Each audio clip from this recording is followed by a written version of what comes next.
Welcome, radiant souls and fellow seekers. In this space, we gather to contemplate mysteries vast and intimate, with warmth, openness, and deep trust.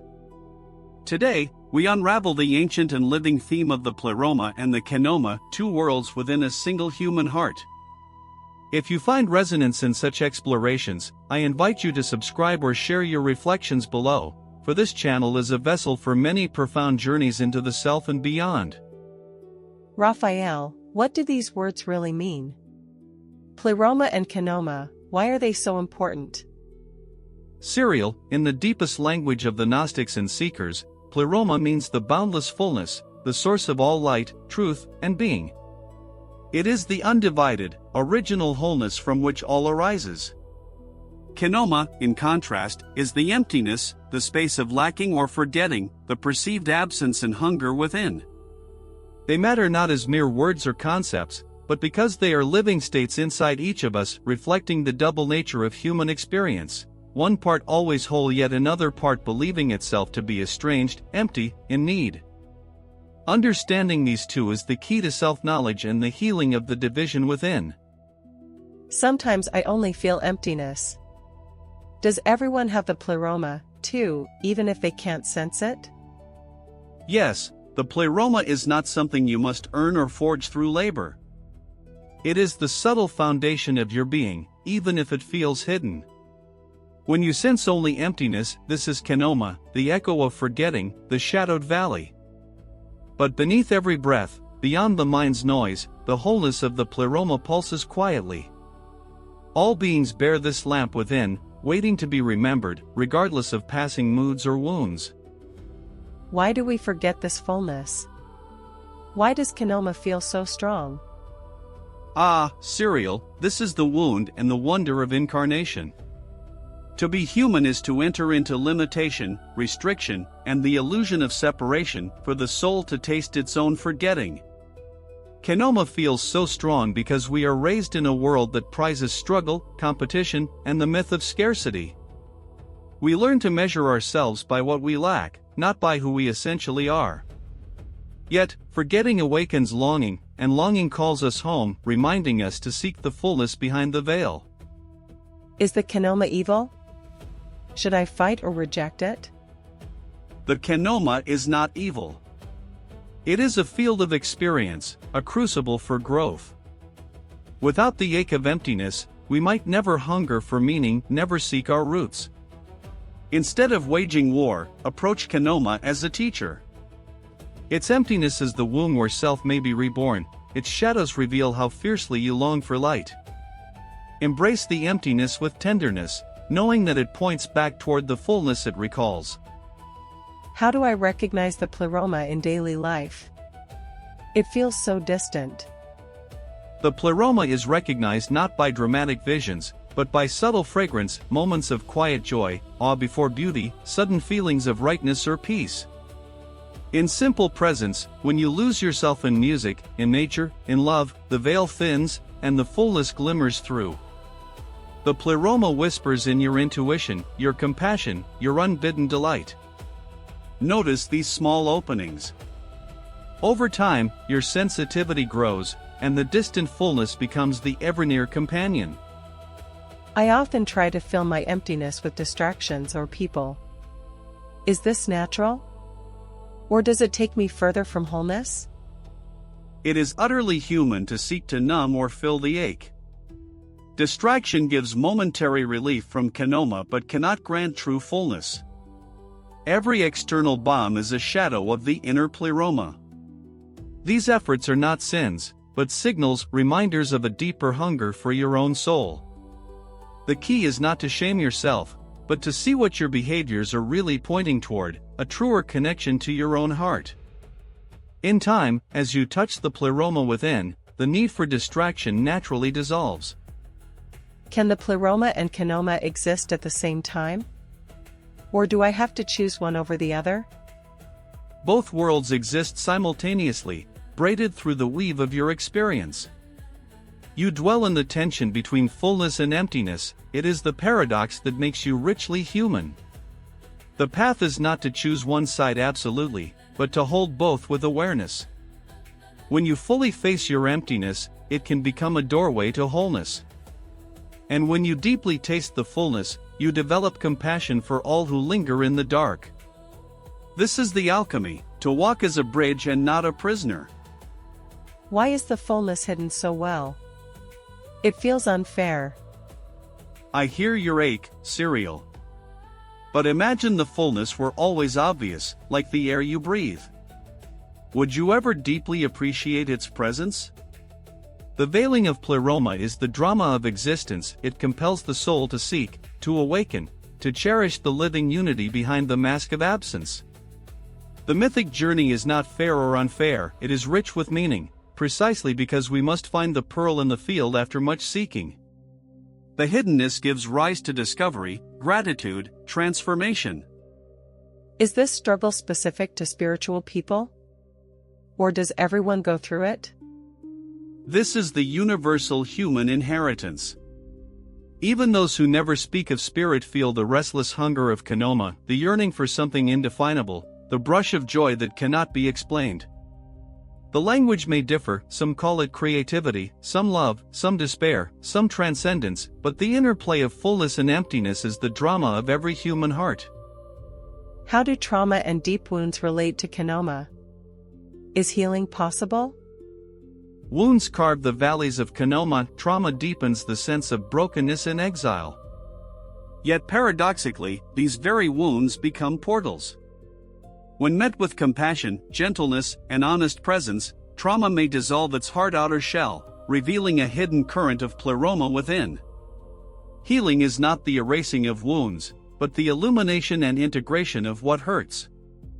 The gold is not found by escaping suffering, but by bringing the light of fullness into the dark chamber of pain, transmuting it from within. Why do some people seem more full and others lost in emptiness? Each soul walks a path shaped by karma, choices, circumstance, and grace. Some have tasted the pleroma through loving nurture, beauty, or awakening, others are ensnared in deeper patterns of forgetting. Yet even the most radiant light has felt the kenoma, and every wandering heart has the pleroma within, though perhaps still hidden. Those who seem full mirror to us what is possible, those lost in emptiness call out for understanding. Compassion bridges the seeming gap between the two. Sometimes I feel both at once, joy and emptiness together. Is this normal? It is profoundly normal. Pleroma and kenoma interpenetrate, like sun on rain, sorrow beneath laughter, longing inside fulfillment. To feel joy tinged with ache, or emptiness brightened by gratitude, is the authentic texture of awakened human experience.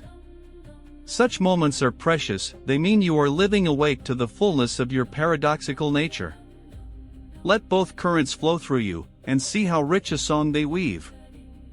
Does society blind us intentionally to the pleroma? Or is it just part of being alive? Society, built of wounded adults and fearful traditions, unconsciously amplifies the kenoma.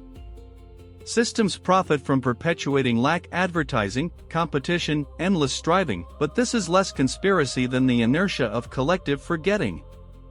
The task is not to blame society, but to awaken within it, becoming a living reminder for others. True alchemy is to return to the pleroma in a world that teaches emptiness, and quietly radiate a different possibility. How can I discern between true fullness and false substitutes, like ego or pride? The false fullness of ego is brittle, loud, and anxious, dependent on comparison or approval. It flares and collapses with circumstance. True pleroma is gentle, steady, and inclusive, needing nothing added, nothing subtracted. It is a quiet confidence, a sense of belonging to the greater whole, unthreatened by the rise and fall of fortune. When you encounter fullness, ask, does this make me more loving, more at peace, more open? Or more defensive, divided, and restless? The answer reveals the source. How do I access the pleroma when I feel totally numb? Begin with presence, the tender willingness to feel even the numbness without judgment. Beneath numbness there is usually pain, and beneath pain, often longing, and beneath longing, the trace of love. Rest with yourself, breathing gently, perhaps placing a hand on your heart. Name what is here, softly: numbness, emptiness. Still, I am. This gentleness itself invokes the Pleroma. The more you learn to be present to whatever arises, the more the fullness quietly seeps in, reawakening the inner flow of life. Are meditation and prayer ways to reach the Pleroma? Yes, these are portals when practiced in sincerity, not as duties, but as invitations. Meditation stills the mind's surface chatter, revealing the presence of being beneath. Prayer, lifting the heart in surrender or gratitude, opens channels to the fullness behind form. The Pleroma is not conjured like a trick, but revealed by patient warmth and willing vulnerability. Each tradition offers its own door. The essence is honest openness to the deeper truth waiting within. Can I help others find their own fullness? Or is this a solitary journey? Each person walks their own path through Pleroma and kenoma, but we do not journey alone. When you embody your own fullness, you become a silent beacon. Others sense the difference, and something awakens in them. You cannot force awakening, but you can inspire trust, model compassion, and gently point out hidden light where you see it. True help is simple presence, being with the other in their emptiness without fear or hurry, as a reminder that fullness lies between all hearts. Is there a danger in seeking fullness outside myself? Spiritual bypass, perhaps? There is great subtlety here. If you seek fullness as an escape from wounds, or as a way to deny the ache, you risk spiritual bypass, hiding from pain beneath a mask of peace. The path is not to flee from kenoma, but to bring the Pleroma into the empty places of yourself. Any light that denies the shadow is not true light. True spiritual maturation embraces the whole spectrum: pain, emptiness, fullness, revelation, knowing that only by integrating both worlds do we come home. You've mentioned alchemy of the heart before. How does it relate to Pleroma and kenoma? The sovereign alchemy of the heart is the art of transforming emptiness, kenoma, into fullness, Pleroma, through conscious presence and love. The lead of suffering is not discarded, but refined, burned in the furnace of awareness until its essence is revealed. Each time you meet your emptiness with honesty and tenderness, you invite the Pleroma to fill the wound. The heart becomes the crucible where the divided self is united, the place where human and eternal merge. Can I live in the Pleroma always, or will there always be cycles and returns to emptiness? Even saints and sages ride the tides, sometimes submerged in fullness, at other times touching emptiness again. No human life escapes the cycles of light and shadow, fullness and hunger. But as your awareness grows, the way you meet the kenoma changes. You no longer fear or resist it, you know it as a passing cloud before the sun of Pleroma. In time, the center of your being rests more steadily in wholeness, and emptiness becomes but another texture of the endless dance. Is there a practical way to anchor in fullness during daily stress and chaos? Yes. Practice a sacred pause. When stress rises, close your eyes for 3 breaths. Place your hand on your heart, and whisper inwardly, "I am here. Pleroma is here." Recall a moment of true joy or gratitude, and let its feeling wash through your being. Even for a moment, this centering bridges you back to fullness. Over time, this practice becomes a reliable anchor amidst turmoil, reconnecting you to the living fountain within. How does Jungian psychology see this dance of fullness and emptiness? Jung spoke of individuation, the process of making the unconscious conscious, integrating split-off parts of the psyche.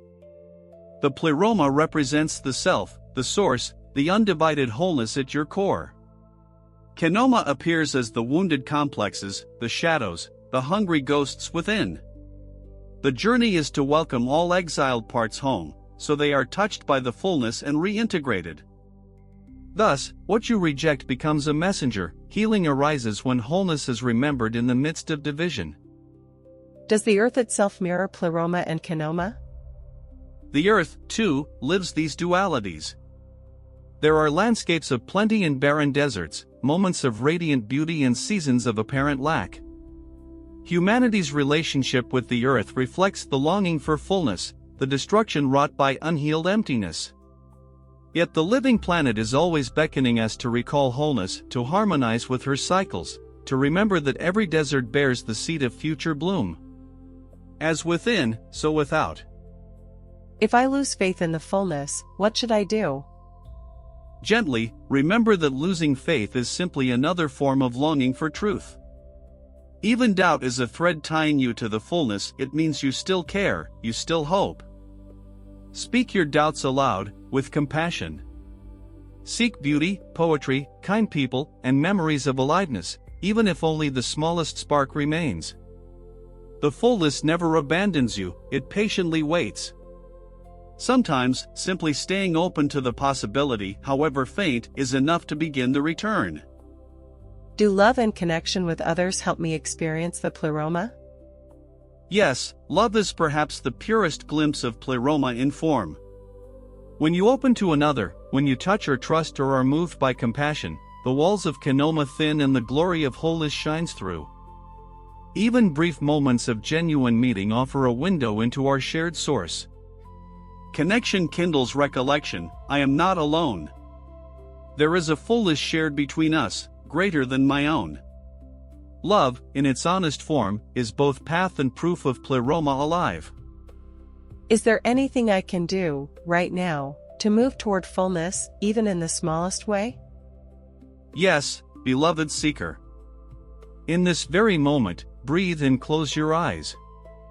Place your hand gently on your heart. Name one thing, however small, that stirs gratitude, warmth, or presence in you. Let yourself feel it for 3 slow breaths. Let the simplest fullness arrive, not as a grand vision, but as a quiet homecoming. Do this daily, its effect grows.